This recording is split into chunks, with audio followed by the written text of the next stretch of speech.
Trabajo en una gasolinera de noche para clientes extraños. Aquí tenemos un manual de reglas aterradoras que seguir. Antes de empezar, déjenme decirles algo y espero que les quede muy claro. En este lugar no pagan $50 la hora por hacer nada.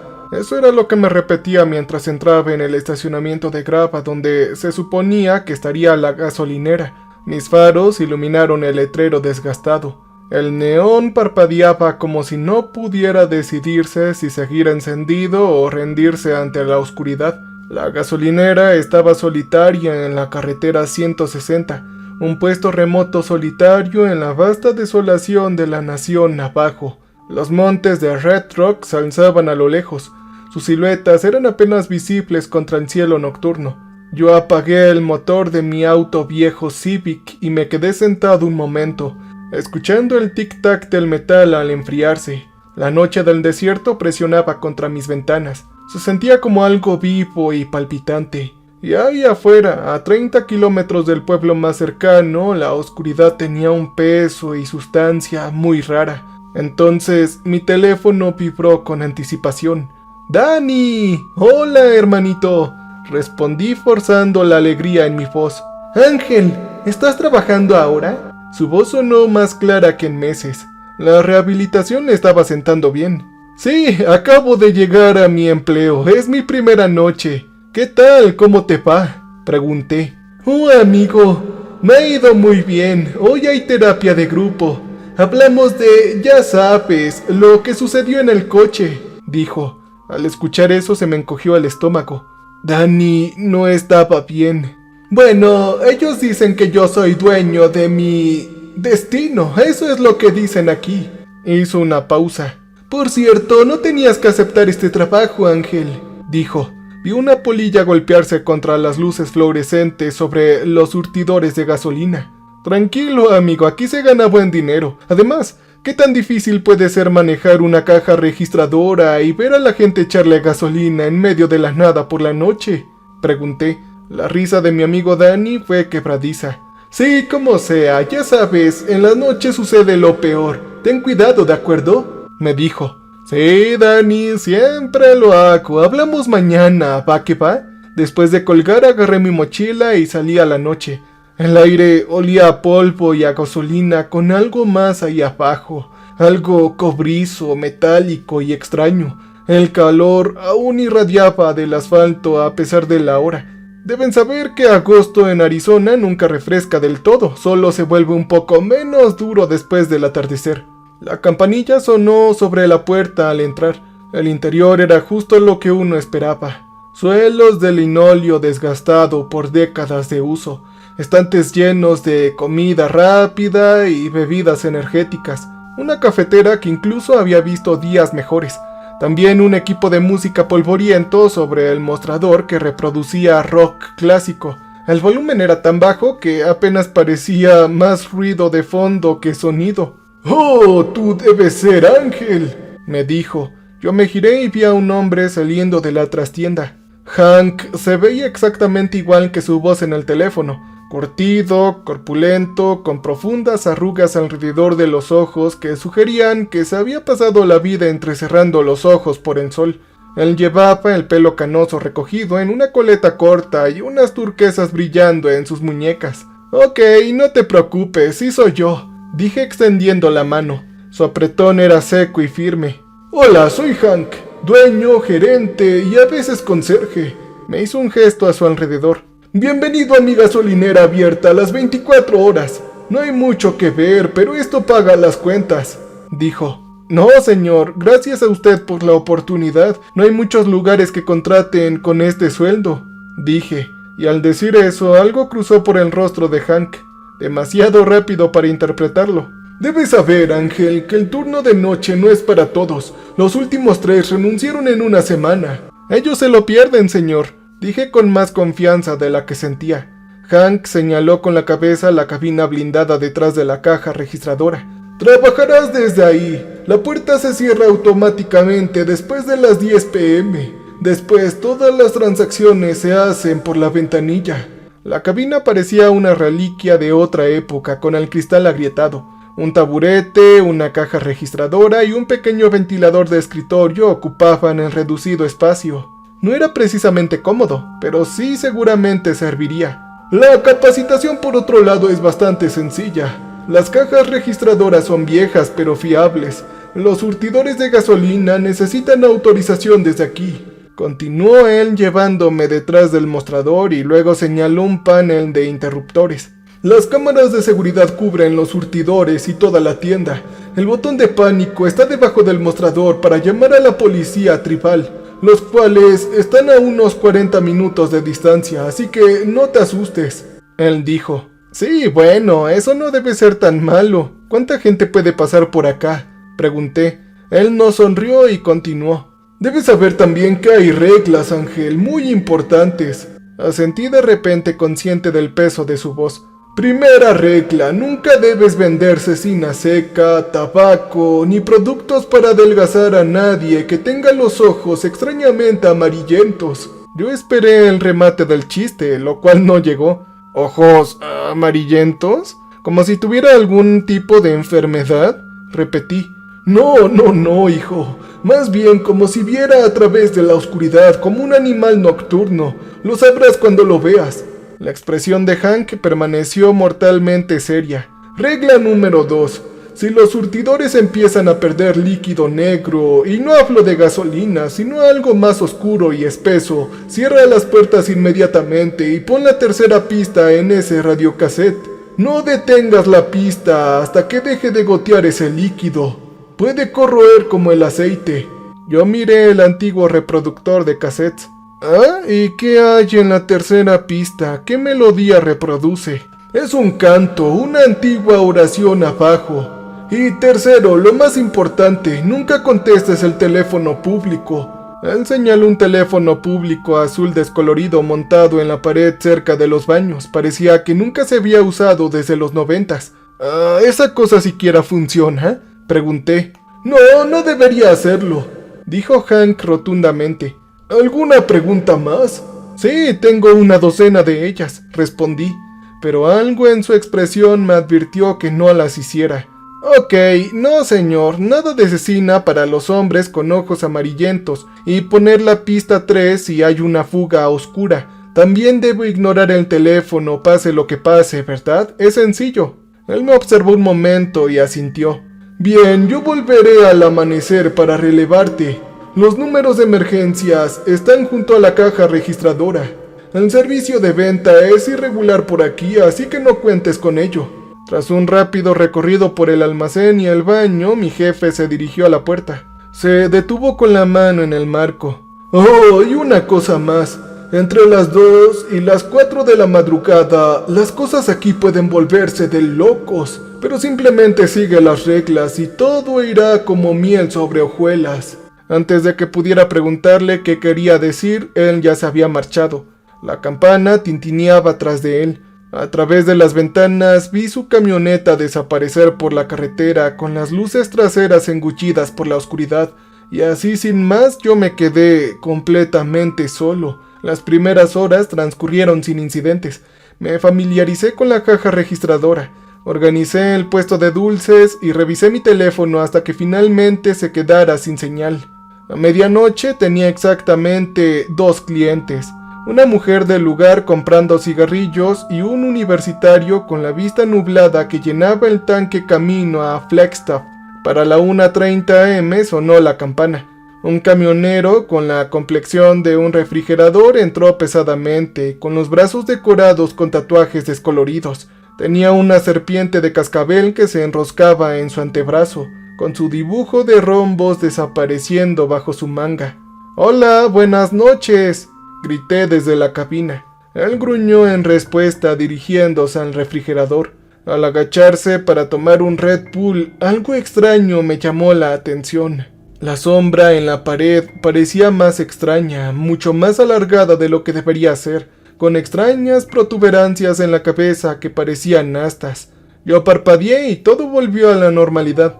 El camionero se acercó a la cabina dejando la bebida energética y un encendedor. «Cóbramelo de la bomba 4», dijo deslizándose. Al cobrarle, noté un olor peculiar como a pelo mojado y algo quemado. Yo respiré por la boca y luego dije: ¿recorriste una larga distancia, señor?, pregunté intentando distraerme con la conversación. Siempre lo hago. Y tú eres nuevo. Su voz era áspera y ahumada. No era una pregunta, era más bien una afirmación. Sí, así es, señor, es mi primera noche. Él se guardó el cambio sin contarlo. Bueno, yo no estaría seguro de que son muchas noches para ti, amigo. Antes de que pudiera responder, se dio la vuelta y salió. Por la ventana lo vi cargar combustible en su camión. Sus movimientos eran rígidos, mecánicos. Al terminar se quedó mirando fijamente la tienda un buen rato antes de subirse y arrancar. Solté el aire que no sabía que estaba conteniendo dentro de mí. El reloj digital de la caja registradora finalmente marcó las 2 a.m. Las cosas pueden volverse un poco raras, había dicho mi jefe. Yo negué con la cabeza intentando disipar la inquietud que se había instalado en mi cráneo. Solo era el cansancio del camino y la mala iluminación que jugaban una mala pasada, nada más. Pero de repente la campanilla volvió a sonar. Era una mujer que estaba en la puerta. Tenía su vestido de verano blanco bajo la luz fluorescente. Se movía con un extraño paso deslizante hacia la exhibición espasmódica. De espaldas a mí vi manchas oscuras modelando la tela de su vestido. Hola, buenas noches. Quizás pueda ayudarte a encontrar algo en específico. Mi voz sonaba débil en la tienda vacía. Ella se giró lentamente. Su rostro era bastante común, de mediana edad, con arrugas alrededor de los ojos y la boca, pero algo en su mirada me erizó la piel. Ella se acercó al puesto con un paquete de cecina. «Solo cóbrame esto», dijo con una voz sorprendentemente melódica. Al acercarme a la cecina, nuestros dedos casi se rozaron. En ese momento percibí un olor a podrido bajo un perfume floral. Cuando levanté la vista para decirle el precio, las palabras se me ahogaron. Sus ojos habían cambiado instantáneamente. El iris se expandió absorbiendo el blanco, brillando con un amarillo intenso bajo la intensa luz. La primera regla de Hank resonó en mi cabeza. «Oh, lo lamento, señorita, no tenemos cecina», dije con la boca seca. Sus labios se separaron, revelando unos dientes demasiado afilados y demasiado numerosos. «No me mientas, chico. Yo sé que sí tienen». «Ah, sí, lamento informarte que es debido a la política de la tienda. No puedo venderte esto», logré decir. El amarillo en sus ojos se encendió. Por un momento pensé que intentaría romper el cristal. En cambio, se inclinó más cerca. Su aliento estaba empañando la mampara. «Gracias por matarme de hambre. Volveré después», sisió. Entonces se fue. La campana marcó su salida con un alegre tintineo que me pareció obsceno después de lo que acababa de ver. Yo me quedé paralizado en mi taburete, con el corazón latiéndome con fuerza. Afuera, la bomba permanecía en silencio bajo el zumbido de las luces. No había ni rastro de la mujer ni de ningún vehículo. ¿Acaso lo había imaginado todo? ¿Me había imaginado los ojos amarillentos, los dientes raros y lo mal que estaba? Yo me froté la cara con tanta fuerza que vi estrellitas. La falta de sueño debía hacerme imaginarlo todo. Había estado trabajando horas extras en el taller antes de dejarlo todo para aceptar este empleo, consumiendo el combustible durante semanas, y para tranquilizarme empecé a contar la caja registradora. El ritual familiar de ordenar billetes me tranquilizó un poco. Al sacar la bandeja para comprobar si había billetes más grandes debajo, algo me llamó la atención. Había en la esquina una fotografía. Yo la saqué. Era una Polaroid descolorida por el tiempo. Mostraba a Hank con un aspecto mucho más joven de pie junto a algo que me revolvió el estómago. Ahí, al lado de él, había una figura humanoide, pero era equivocadamente demasiado alta y demasiado delgada. Su piel parecía colgar suelta, como si no encajara del todo. Su rostro estaba borroso, ya fuera por el movimiento o por una mancha intencionada. Escrito en la parte inferior con tinta azul descolorida decía: «En la hora de la comida, 1999». Yo le di la vuelta y no había nada. El radiocassette cambió de canción. Las primeras notas de «No le temas a la muerte» llenaron el silencio. Rápidamente guardé la foto en mi bolsillo con la certeza repentina de que no debía haberla visto. Afuera el desierto se extendía interminablemente bajo las estrellas que parecían demasiado brillantes, demasiado cercanas. Por primera vez noté cómo las sombras se dibujaban de forma antinatural alrededor de la base de las bombas, cómo el aire parecía oscilar sobre ellas como espejismos de calor. A pesar de la noche fría, yo miré la hora. Eran las 2:33 am. Sí que las cosas pueden ponerse muy raras. Aún me quedaba un largo camino hasta el amanecer. El desierto sé que no olvida. Mi abuelo solía decir eso cuando era tan pequeño que podía sentarme en su regazo.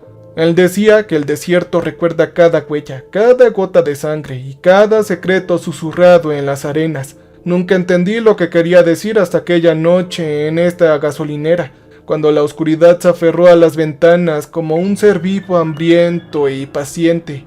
Tras encontrar la Polaroid, no pude tranquilizarme. Caminé por la pequeña tienda, ordenando lo que no necesitaba, limpiando los mostradores que ya estaban limpios. Cualquier cosa para seguir adelante, para contrarrestar la quietud que había caído sobre la estación como un sudario. El reloj marcaba las 3:17 am. Cuando sonó el teléfono público, el sonido atravesó el desierto como un cuchillo afilado e insistente. Yo, en cambio, me quedé paralizado a medio paso. Una bolsa de patatas fritas colgaba entre la estantería y la mano. El teléfono no debería estar funcionando, ¿verdad?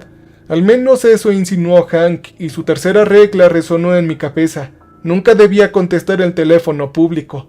Pero volvió a sonar y el timbre sonaba húmedo, como si el mecanismo estuviera cubierto de algo espeso y viscoso. Yo dejé lo que estaba haciendo y me acerqué lentamente. La carcasa de plástico azul estaba cubierta de una fina capa de polvo. Todo sin haber sido tocado durante lo que parecían ser años.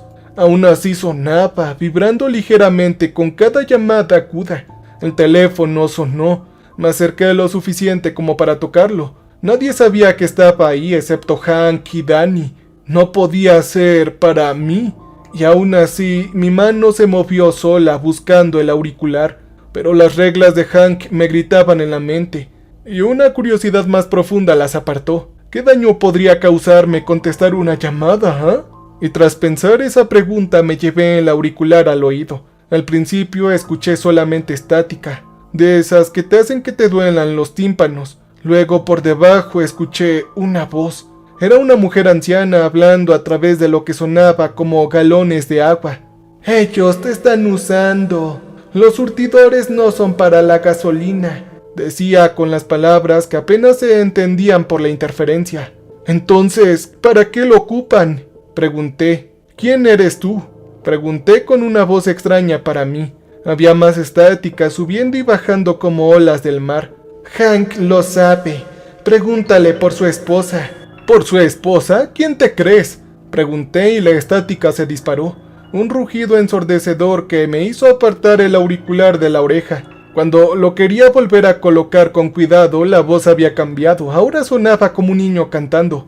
«Ángel Reyes robó un coche. Ángel Reyes infringió la ley. Y Ángel Reyes dejó a su hermano a su suerte», dijo. En ese momento se me heló la sangre. Nadie aquí lo sabía, nadie excepto Danny. Yo colgué de golpe con la mano temblorosa.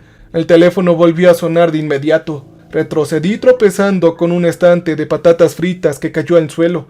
El timbre continuó incesante mientras me retiraba a la seguridad de mi cabina. Hablaron 5 veces, 10 timbres y luego 20 y al final silencio. Tan repentina que sentí una presión física en los tímpanos. Afuera, las luces sobre los surtidores parpadeaban, proyectando sombras fugaces sobre el hormigón.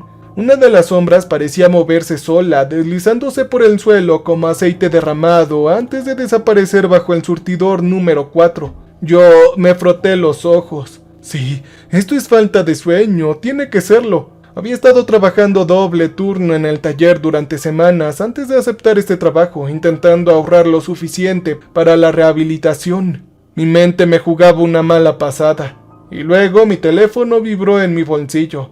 De alguna manera era un mensaje de Danny, el cual había llegado a pesar del servicio deficiente. El mensaje decía lo siguiente: «Estás mintiendo sobre algo, Ángel». Tras leer eso, escuché la voz de mi mamá proveniente de allá afuera. Un escalofrío me recorrió el pecho. Nuestra madre llevaba sin vida 6 años y nunca le había contado a Dani toda la verdad sobre el coche que había robado, que lo había hecho para pagar su concesionario cuando Dani estaba demasiado drogado para encargarse de él mismo, que había asumido la culpa porque él ya estaba en libertad condicional y habría ido a la cárcel. Antes de poder responder, mi teléfono se apagó. La pantalla se quedó negra a pesar de llevar casi toda la carga momentos antes. De repente la cabina se sintió demasiado pequeña. El aire era demasiado denso. Yo necesitaba moverme. Salí con cautela observando la tienda vacía. Nada había cambiado, pero todo se sentía diferente. Las sombras parecían más profundas y el silencio era más absoluto. Incluso el equipo de música se había quedado en silencio aunque no lo había tocado. Yo me dirigí a las ventanas delanteras contemplando la noche. La carretera se extendía vacía en ambas direcciones. Una cinta negra atravesaba un terreno más oscuro. No habían coches, no habían luces, nada más que el vasto vacío de la reserva por la noche. Y algo se movió en el borde de mi visión. Yo me giré rápidamente, pero el estacionamiento estaba vacío. El surtidor estaba erguido como centinelas bajo el zumbido de las luces fluorescentes. Estaba a punto de darme la vuelta cuando lo vi. Era un líquido oscuro rezumando en la base del surtidor número 4, extendiéndose por el hormigón en un charco cada vez más y más grande. No era gasolina, sino algo mucho más oscuro. La segunda regla de Hank me impactó en la mente. Si los surtidores pierden líquido negro, cierra las puertas y pon la pista número 3. Al recordar sus palabras, regresé a la cabina a toda prisa, manipulando torpemente los controles de la cerradura. Las cerraduras electrónicas se activaron con un golpe sordo que resonó por toda la tienda vacía. Luego me acerqué al equipo de música. Me temblaban las manos al presionar el botón de expulsión. El cassette que contenía no tenía etiqueta. La caja de plástico se hizo amarillenta con el tiempo. Yo la volví a colocar y pulsé el botón de reproducción. Luego avancé a la pista 3. Pero lo que salía de los altavoces no era música.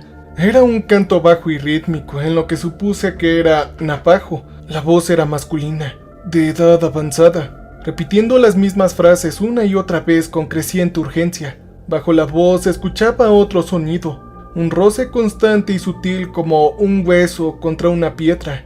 Yo regresé a la ventanilla. El fluido negro había dejado de extenderse, pero ahora se movía contrayéndose y expandiéndose como si fuera algo que estuviera respirando. Mientras el canto continuaba, el fluido comenzó a retirarse, retrocediendo hacia la bomba, desafiando la gravedad, fluyendo hacia arriba hasta desaparecer en las junturas metálicas. Las últimas notas del canto se desvanecieron, dejando tras de sí un silencio expectante, como si la propia tienda contuviera la respiración. Yo saqué la cinta con dedos temblorosos y la guardé en su estuche. ¿Qué demonios acababa de presenciar? El resto de la noche transcurrió en un torbellino de hipervigilancia. Me sobresaltaba con cada sonido. Las máquinas de hielo funcionaban bien y los refrigeradores zumbaban. También había algún que otro aullido lejano que bien podría haber sido el viento o algo completamente gutural y distinto. Pero no llegaron más clientes, agradecí eso. El amanecer llegó como un respiro. Una luz tenue se filtraba por el horizonte, iluminando las manchas rojas en la distancia. Nunca me había alegrado tanto de ver el sol. El estruendo de un vehículo que se acercaba me llamó la atención. Era la camioneta de mi jefe entrando en el estacionamiento, levantando una nube de polvo. No pareció sorprenderse al encontrar las puertas cerradas, esperando pacientemente que desactivara el sistema de seguridad. «¿Qué tal tu primera noche, hijo?», preguntó al entrar, escudriñando mi rostro con la mirada. «Sí, todo está tranquilo». Mentí sin estar preparado para revelar lo que había experimentado. Solo tuve un par de clientes. Él asintió aparentemente satisfecho. La caja se contabiliza al cambiar de turno. «Puedes irte en cuanto terminemos», dijo. Mientras contábamos la caja, dudé si mencionar la llamada o la fuga del surtidor, pero algo me frenaba. La persistente sospecha de que Hank ya sabía que estas reglas suyas no eran precauciones, sino expectativas. «Por cierto, encontré algo interesante anoche», dije sacando la foto Polaroid. La encontré mientras revisaba la caja, jefe, dije. La expresión de Hank no cambió, pero su mano al alcanzar la foto dudó casi imperceptiblemente. Oh sí, es una vieja foto de Halloween. Un amigo y yo disfrazados. Debió de ser hace 20 años. El pie de la foto dice, en la hora de la comida, eso es solo una broma. Él se guardó la foto en el bolsillo de su camisa. Todo fue debido a Halloween, ya sabes, cosas de miedo. Su explicación tenía sentido. Sin embargo, algo en su tono sonaba falso. Antes de que pudiera insistir, sacó un sobre del bolsillo trasero. Oh, casi lo olvido. Tienes un extra por completar tu primera noche. Él me lo entregó y dentro había un billete de $100. Aunque el dinero parecía un poco de soborno, me hacía preguntar el por qué. No lo sabría decir. Aún así pensé en Danny, la cuota mensual del centro de rehabilitación, y me guardé el sobre. Gracias, jefe. Nos vemos esta noche. Hank asintió. Sí, a la misma hora. Oh, y por cierto, Ángel, si usaste el baño anoche, ¿notaste algo inusual? En el espejo, quizás, me refiero. Esta pregunta me atrapó muy desprevenido. ¿Debería haber pasado algo? Me sostuvo la mirada un momento más y luego negó con la cabeza. No, solo que algunos de los empleados anteriores se quejaron de la iluminación. Decían que le jugaban malas pasadas, pero como sea, ya ocurrió. Terminó de hablar. Afuera la mañana ya estaba templada, el aire brillaba sobre el asfalto. Me senté en el coche con la llave en el contacto, pero no lo arranqué inmediatamente. En cambio, saqué mi teléfono, que ya funcionaba de nuevo, y busqué la leyenda navajo de los Skinwalkers. Los resultados me hicieron un nudo en el estómago. Vi varios cambiaformas, brujas navajos que podían adoptar forma animal. Tenían los ojos amarillentos y movimientos antinaturales con la capacidad de imitar las voces de sus seres queridos. Yo inmediatamente pensé en la mujer del vestido de verano, con sus ojos cambiando de color, y en la sombra del camionero con sus protuberancias como astas. También en la voz en el teléfono que sabía que no debía contestar. Pero lo más inquietante fueron los relatos de los caminantes de piel que preferían zonas de caza, lugares aislados como este, cruces de caminos, zonas donde la frontera entre los mundos se difumina, lugares exactamente como esta gasolinera. Arranqué el coche, repentinamente ansioso por poner distancia entre mí y mi trabajo. Al incorporarme a la autopista miré mi retrovisor. Por un instante creí ver algo junto al surtidor número 4, una figura alta y delgada que me observaba al salir. Era blanca y con esa mano larga y huesuda me decía adiós. Yo parpadeé y desapareció. En mi casa me desplomé en la cama sin bañarme. El cansancio finalmente superó la ansiedad. Mis sueños eran fragmentados. Arena roja y nerviosa se movía bajo mis pies.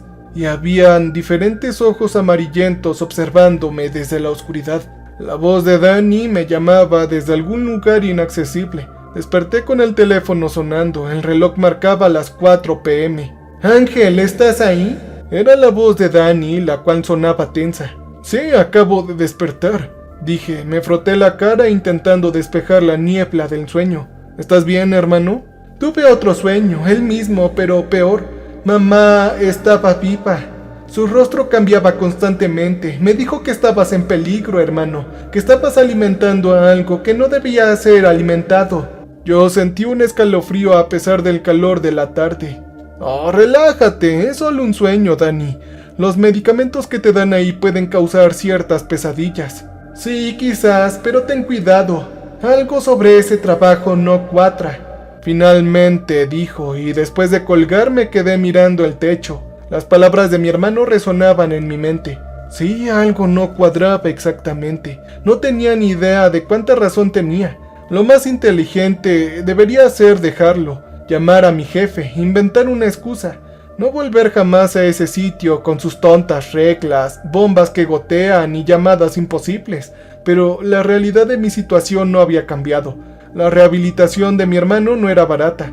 Mis ahorros estaban casi en ceros. Y no todos los días parecían trabajos de $50 la hora. Sobre todo para exconvictos con solo conocimiento de mecánica y un poco de redes sociales. Además, pensé en la bonificación de $100 que tenía en el bolsillo. 7 noches así, 7 bonificaciones más el salario por hora, sería suficiente para cubrir la rehabilitación del mes siguiente y que me sobrara un poco. Podría aguantar 6 noches más, ¿no? Pasara lo que pasara ahí, a cualquier juego que jugara Hank, solo necesitaba seguir las reglas y mantener la cabeza fría. El desierto sé que no lo olvida, o eso solía decir mi abuelo, pero yo no formaba parte de ese lugar, de esa tierra con sus espíritus ancestrales y sombras hambrientas. Solo estaba de paso, facturando. Al menos eso fue lo que me dije mientras me preparaba para mi segunda noche en la gasolinera, donde los surtidores destilaban oscuridad y el teléfono público sonaba con voces imposibles. Pero estaba equivocado, por supuesto. Total y gran equivocado. Tú eres la ofrenda. Las palabras me vinieron a la mente sin que yo las pidiera mientras entraba en la gasolinera para mi séptima noche, mi último turno.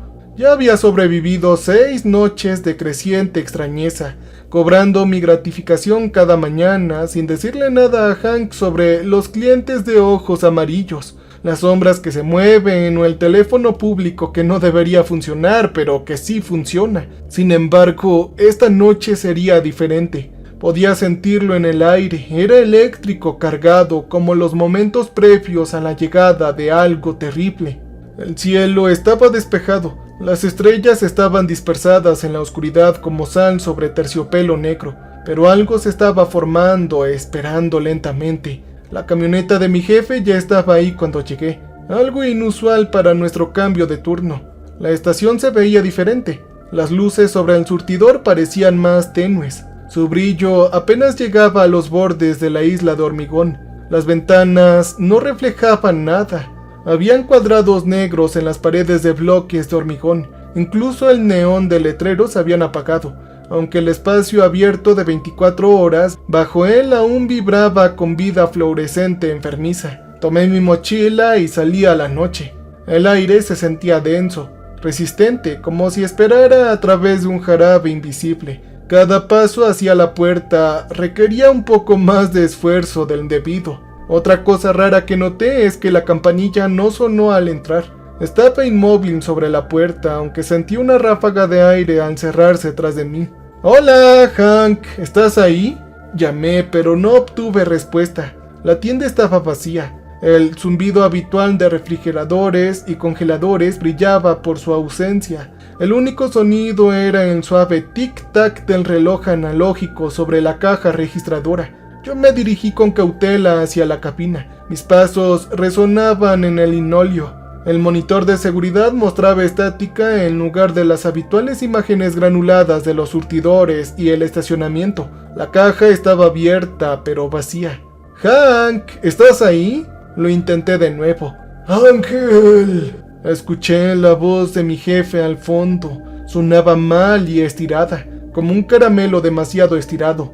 La puerta del almacén estaba rota, con un resquicio de oscuridad al otro lado. Al acercarme, la podredumbre me impactó. Era metálico y orgánico, como carne cruda demasiado tiempo al sol. Yo abrí la puerta y Hank estaba de espaldas a mí, encorvado sobre algo en la mesa metálica que solía contener productos de limpieza. Su cabello plateado le caía suelto sobre los hombros. Era más largo de lo que yo recordaba. Sus brazos se movían rítmicamente como si estuviera amasando algo.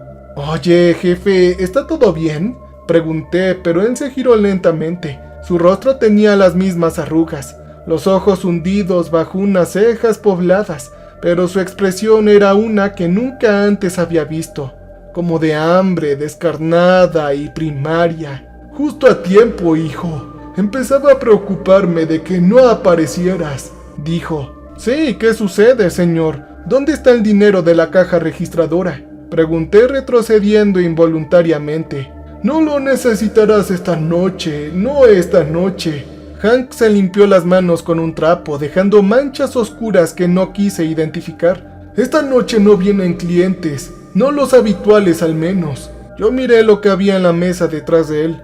Era una figura de arcilla con la forma aproximada de un coyote. Su superficie estaba cubierta de símbolos que no reconocía. A su lado había un cuchillo con mango de huesos, con la hoja cubierta de algo oscuro y viscoso. «¿Qué es eso, jefe?», pregunté, aunque no estaba seguro de querer su respuesta. «Es protección, chico, y una invitación», dijo simplemente. Se acercó a mí a una velocidad sorprendente para un hombre de su edad. Antes de que pudiera reaccionar, me agarró del brazo con fuerza de hierro. «Te he estado observando, hijo. Eres perfecto. Tienes un corazón fuerte y la voluntad de acero». Sus ojos brillaron en la penumbra. «Los demás chicos no estaban bien. Eran demasiado débiles, demasiado asustadizos.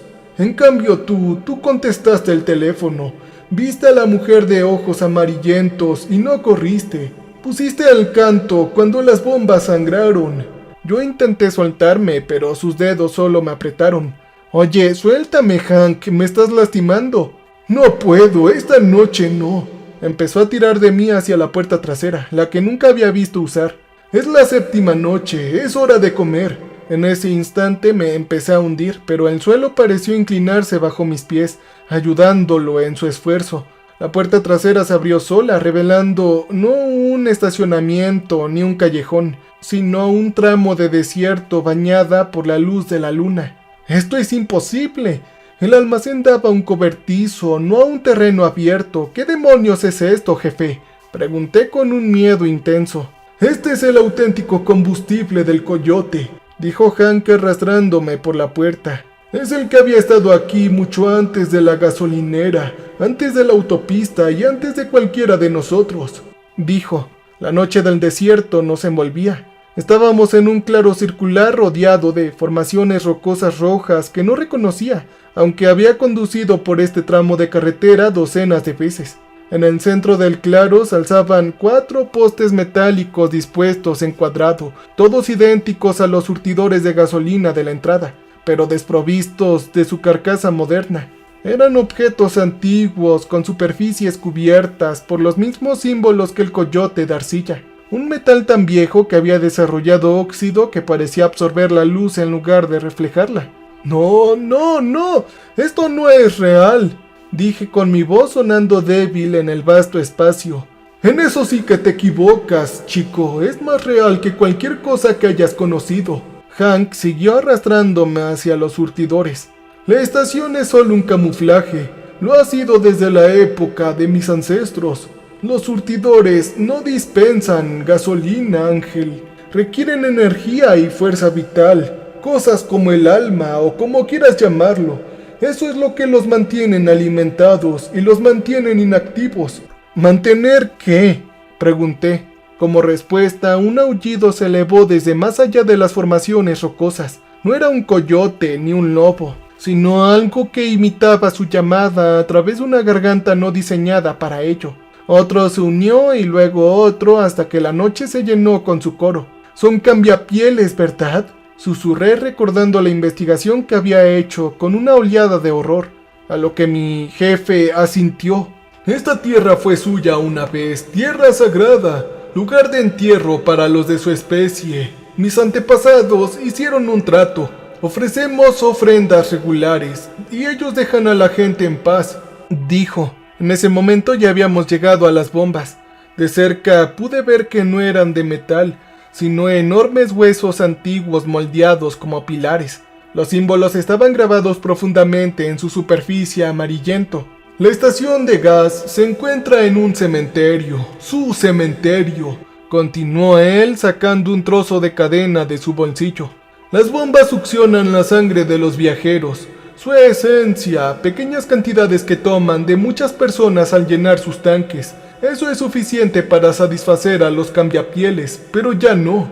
Yo forcejeé mientras él comenzaba a enrollar la cadena alrededor de mi muñeca, asegurándola una de las bombas de hueso. «Ahora, en el mundo moderno, con tantos lectores de tarjeta de crédito en el surtidor, gente pasando en la terminal sin entrar nunca, hay menos viajeros parando». Él me sujetó la otra muñeca.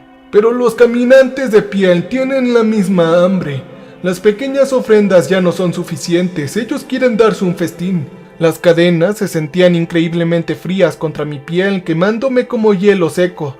Yo tiré de ellas, pero se mantuvieron firmes. «¿Pero por qué yo?», pregunté. ¿Por qué no te usas tú como preciada ofrenda, La expresión de Hank se transformó en algo parecido a lástima.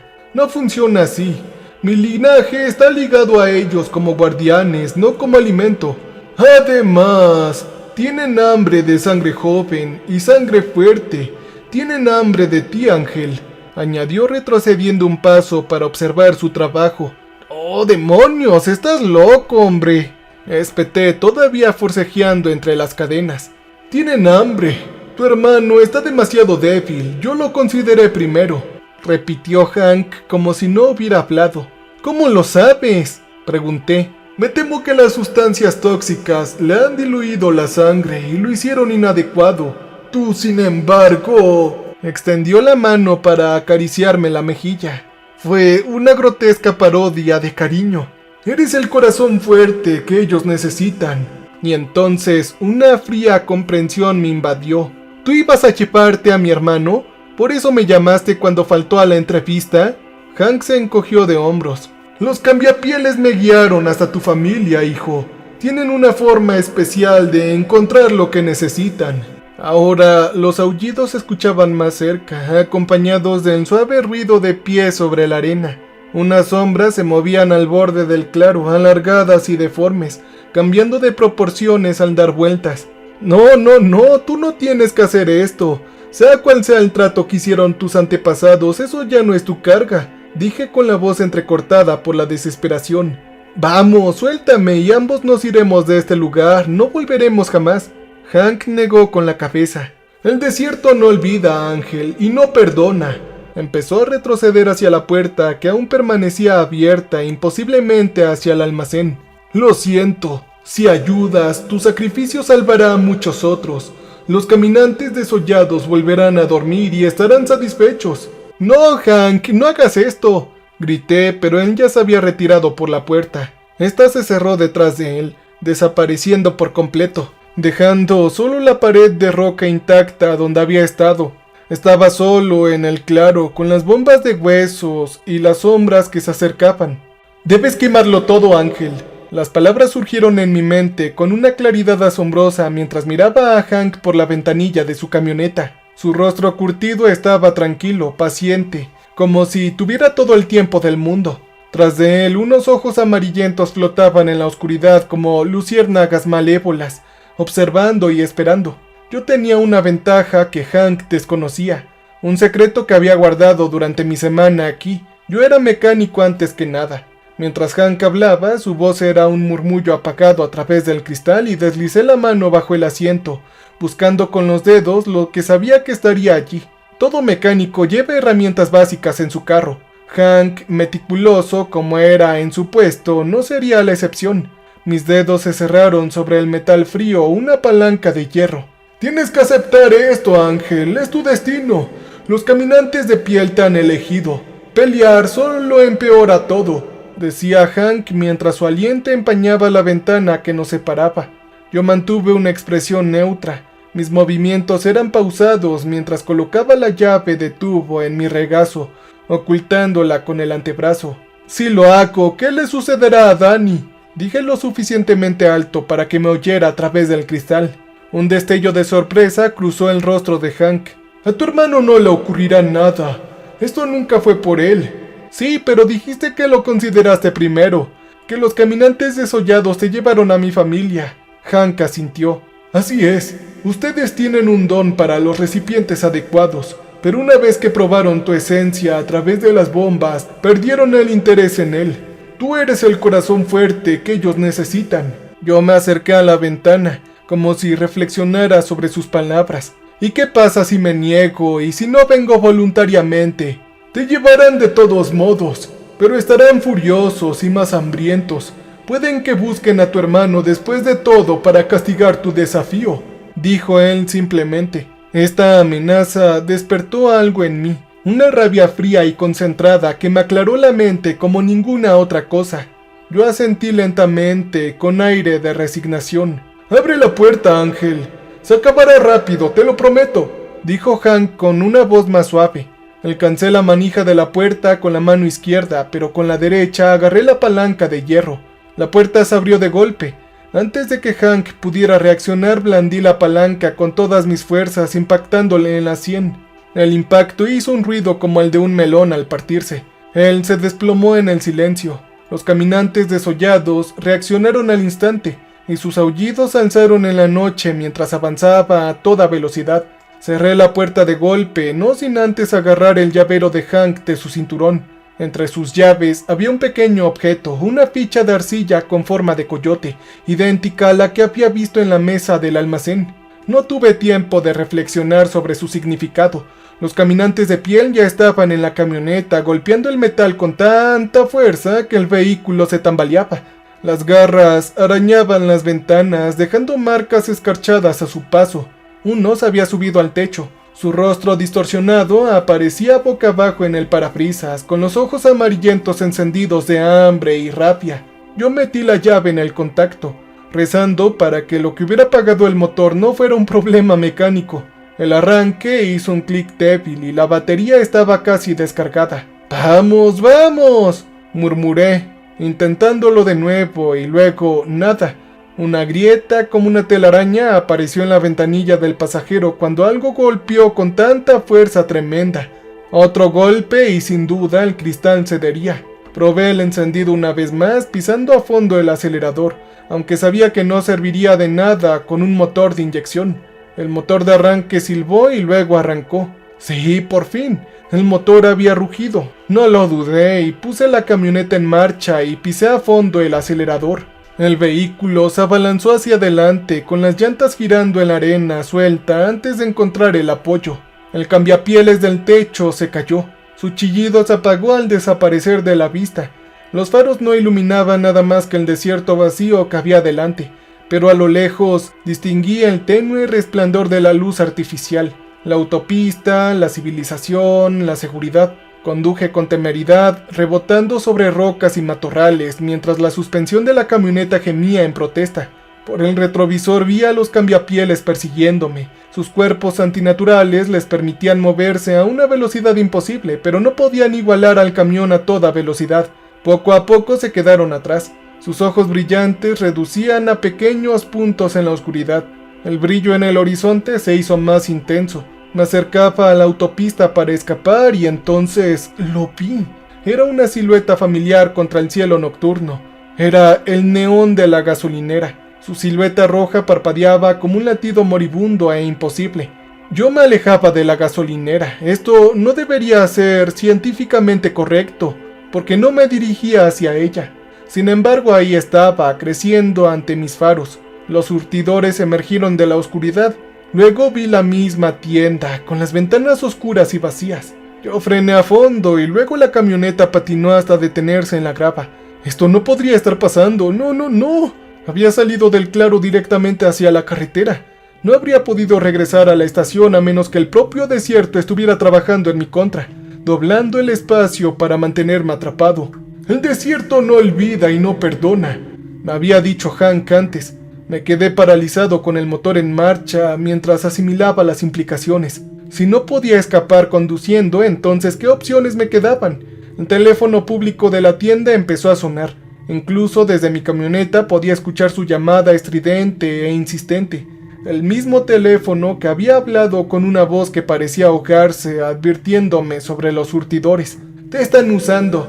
Los surtidores no son para la gasolina», decía. Bajé la vista hacia la ficha de arcilla que tenía en la mano y la giré para examinar los símbolos tallados en su superficie. Coincidían con las marcas que había visto en los surtidores de hueso del claro. ¿Algún tipo de símbolo vinculante, quizá? Un foco para la magia que mantiene los cambiapieles atados a este lugar. El teléfono público seguía sonando, exigiéndome atención. Contra toda lógica abrí la puerta de la camioneta y salí a la noche. El aire estaba normalmente quieto. Ni una brisa perturbaba el silencio entre timbrazos. Yo me acerqué a la tienda con cautela, casi esperando que Hank, mi jefe, apareciera en la puerta. Pero la entrada seguía oscura y vacía. El timbre no sonó al abrir la puerta. Colgaba inmóvil como antes esa noche. El timbre de la puerta se hizo más fuerte al entrar, resonando en la tienda vacía. Las luces fluorescentes parpadeaban en el techo, proyectando sombras saltarinas sobre el suelo de linóleo.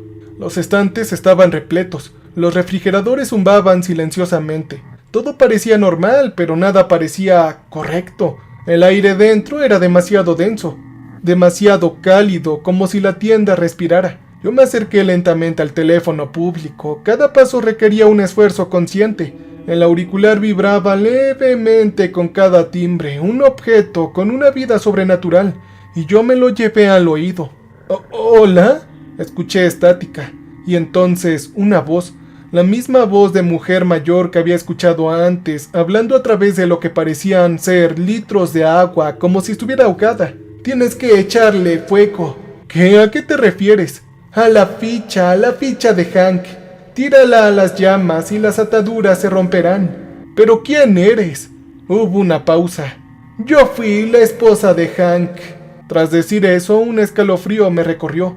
El cambiapieles del claro, el que se había llevado a Hank, tenía rostro de mujer, el rostro de su esposa. Tú eres uno de ellos, ¿verdad? Dije. Una vez fui humana, antes de que el abuelo de Hank me sacrificara para ellos, antes de que me convirtiera en la primera guardiana. No lo entiendo. ¿Qué quieres decir con todo esto? La familia de Hank no solo cuida las bombas. Con el tiempo te conviertes en uno de ellos. El tiempo de Hank se acababa y necesitaba un reemplazo. Tú eras ese reemplazo. Yo apreté el auricular con más fuerza. ¿Por qué me ayudas? ¿Por qué lo haces? Porque 70 años de prisión son suficientes. La voz se desvaneció y la estática aumentó. Debía quemarlo todo. ¡Quémalo todo y libéranos! La línea se cortó finalmente. Yo me quedé paralizado con el auricular pegado a la oreja, intentando procesar lo que había escuchado. Hank no solo había estado seleccionando un sacrificio, había estado eligiendo a su reemplazo, otro guardián para atender a las bombas y alimentar a los caminantes de pieles con la esencia de los viajeros. Y su esposa, o lo que quedaba de ella, quería que acabara con ello, que lo arrojara a las llamas. Miré la ficha de arcilla que tenía en la mano. Si lo que decía la voz era cierto, este objeto era clave para romper lo que ataba a los caminantes. ¿Pero qué llamas? La noche del desierto era fresca y tranquila, no había fuego a la vista. Entonces recordé mi primer instinto al volver a la gasolinera. Yo era mecánico, sabía cómo funcionaban los motores, cómo funcionaban los sistemas de combustible, y sabía que bajo las islas del hormigón donde se alzaba el surtidor habían enormes tanques que contenían miles de galones de gasolina. Mi plan se formó con una claridad cristalina. Regresé a la camioneta de Hank y la conduje directamente al surtidor número 4, el que había perdido líquido negro, al que había estado encadenado en el claro. Yo coloqué el vehículo de modo que el tanque de gasolina quedara alineado con el surtidor, y luego saqué la palanca de la cabina. Con rapidez usé la palanca para abrir el panel de mantenimiento del surtidor. Dentro había una maraña de cables y tubos, el disfraz moderno de algo mucho más antiguo. Podía sentirlo ahora, una sutil vibración, algo extraño que emanaba del núcleo de la bomba. Bajo la carcasa de plástico y metal yacía un hueso antiguo y hambriento. Desconecté la válvula de seguridad, el mecanismo que impedía que la gasolina fluyera cuando nadie estaba bombeando. Luego apreté el gatillo de la boquilla con el tapón de la gasolina de la camioneta de Hank, creando un flujo continuo. La gasolina así empezó a derramarse sobre el concreto, extendiéndose en un charco cada vez más amplio alrededor del surtidor. Repetí el proceso con los otros 3 surtidores, trabajando metódicamente a pesar de la creciente urgencia. Los caminantes de piel regresarían pronto, yo sabía. Ellos se darían cuenta de lo que estaba haciendo. Cuando los 4 surtidores ya estaban echando gasolina a borbotones, me retiré de ahí. El olor a combustible era insoportable. Me quemaba la nariz y me hacía lagrimear. Necesitaba algo que creara una chispa, algo que encendiera la gasolina desde una distancia segura. Detrás del mostrador encontré los cigarrillos de Hank y una caja de cerillas. Pero encender una cerilla y lanzarla no me daría tiempo suficiente para alejarme de la explosión. Yo necesitaba tiempo. Entonces mi mirada se posó en mi reloj de pulsera, una antigua de cuerda con caja y correa de metal. La pila del llavero de la camioneta era demasiado pequeña, pero si conseguía un cortocircuito con la pila y algo metálico, el reloj podría generar suficiente calor para encender los vapores de la gasolina. Saqué el reloj y abrí la tapa trasera con la llave de tuercas, extrayendo la pequeña pila. Luego encontré un clip en el cajón de la caja registradora y lo enderecé. Al conectar los terminales positivo y negativo de la pila con el clip metálico, pude crear un cortocircuito. El clip se calentaba rápidamente, hasta alcanzar la temperatura suficiente para encender la toalla de papel empapada en gasolina que lo envolvía. Era una bomba de reloj rudimentaria que me daba unos 30 segundos para escapar o menos. Coloqué el dispositivo al borde del charco de gasolina, asegurándome de que la toalla de papel estuviera completamente empapada. Entonces me puse de pie, agarrando con fuerza la ficha de arcilla en la mano. «Tírala al fuego», había dicho la voz. «No, todavía no, primero necesito fuego». Corrí de vuelta a la camioneta. Encendí el motor y di marcha atrás para alejarme de los surtidores, con los neumáticos chirriando sobre el concreto mojado. No me detuve hasta llegar a la carretera, preparando el vehículo para una escapada rápida. Desde esa distancia pude ver toda la gasolinera, los 4 surtidores goteando con la gasolina y la tienda con sus luces parpadeantes. Obviamente el letrero de neón proyectando su luz roja sobre todo. Parecía casi tranquilo, un oasis de luz en la oscuridad del desierto. Entonces la bomba improvisada, ¡bang!, explotó. Primero vino el destello, una explosión blanquecina y azul que transformó momentáneamente la noche en día. Luego el sonido, un profundo chasquido que sentía en el pecho más que escuchaba. La gasolina prendió al instante. Las llamas recorrieron el hormigón en 4 direcciones a la vez, convergiendo en los surtidores. Por un instante no pasó nada más. Las bombas ardían exhalando llamas anaranjadas que elevaban mucho humo negro hacia el cielo nocturno. Entonces la bomba número 4 explotó. La explosión me lanzó contra el camión. La onda expansiva me golpeó como un golpe físico. Un calor me inundó tan intenso que me quemó las cejas. Cayeron escombros, trozos de hormigón, metal retorcido y fragmentos de hueso. Las demás bombas siguieron en rápida sucesión, cada explosión más violenta que la anterior. Los tanques subterráneos ardieron, convirtiendo toda la estación en un rugiente infierno. Las ventanas de la tienda estallaron y los fragmentos de vidrio brillaron como diamantes al ser alcanzados por la luz del fuego. El techo se derrumbó hacia adentro, consumido por las llamas voraces. Mientras observaba la destrucción, un sonido se elevó por encima del fuego. Era un coro de aullidos llenos de rabia y dolor. Unas figuras oscuras se materializaron al borde del fuego, moviéndose de un lado a otro, pero incapaces o reacios a acercarse a las llamas. Eran caminantes de piel, docenas de ellos, con sus ojos amarillentos reflejando el fuego como estrellas malignas. La ficha de arcilla se calentó en mi mano, vibrando con la misma frecuencia que los aullidos. Comprendí entonces que este objeto era su ancla, la manifestación física de que los ataba a este lugar. Yo sostuve su destino en la palma de mi mano. Debía arrojarlo a las llamas, o eso me había dicho aquella esposa de Hank. Di un paso adelante, sintiendo el intenso calor de fuego en mi rostro. Los caminantes desollados comprendieron mis intenciones. Sus aullidos se intensificaron y varios se separaron del grupo, corriendo hacia mí con una velocidad sobrenatural. Retiré el brazo y lancé la ficha con todas mis fuerzas. Atravesó el aire lleno de humo, dando vueltas antes de desaparecer en el corazón del infierno.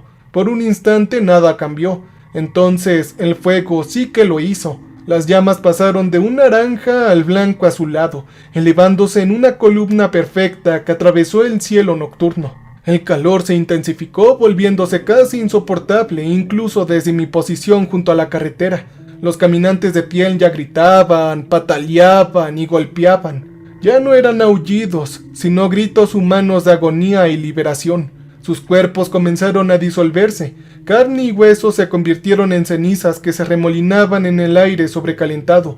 Uno a uno, los ojos amarillentos apagaron hasta que solo quedó el fuego, todo ardiendo con una intensidad sobrenatural. Regresé a la camioneta a trompicones, con los pulmones ardiendo por el humo y el esfuerzo. Al incorporarme a la carretera, miré por el retrovisor. La columna de fuego iluminaba el desierto a kilómetros de distancia, un faro visible para cualquiera en un radio de al menos 80 kilómetros. Por la mañana no quedaría nada de combustible, solo cimientos quemados y preguntas que nadie podría responder. Conduje hacia el este, lejos del fuego, lejos de los caminantes de piel, lejos de Hank y su terrible legado. La adrenalina que me había acompañado durante la noche empezó a disminuir, dejándome temblando y con náuseas. Tenía cortes y quemaduras que ni siquiera había notado, escociéndome con repentina intensidad. Tenía las muñecas en carne viva donde las cadenas las habían atado, pero estaba, bueno, con vida. Yo había escapado con éxito y había puesto fin al antiguo horror que se había estado gestando en ese maldito lugar durante generaciones. Una semana después, Danny, mi hermano, salió de rehabilitación. Estaba más lúcido y sobrio por primera vez en años. Le conté una versión de la verdad. Una versión en donde había ocurrido un accidente en la gasolinera, que apenas había escapado del incendio, que necesitaba un nuevo comienzo en algún lugar lejos del desierto. Condujimos hacia el oeste por la Interestatal 10 con el coche cargado con todo lo que poseíamos, lo cual no era bastante. California parecía un destino tan bueno como cualquier otro, un lugar donde el pasado no podía seguirnos, donde la memoria del desierto no podría alcanzarnos. Danny jugueteaba con la radio mientras cruzábamos la frontera estatal y finalmente se decidió por una emisora que tocaba música folclórica navajo. La melodía era inquietantemente familiar, el mismo ritmo que la tercera pista, que el canto que había hecho retroceder el líquido negro de los surtidores. Pero esta versión era apacible, en paz. La voz de la cantante era clara y serena, muy similar a la que tenía la esposa de Hank. Y por el retrovisor, el desierto se encogía tras nosotros. Por primera vez en años, yo ya no miré atrás. Ya no, cambio y fuera.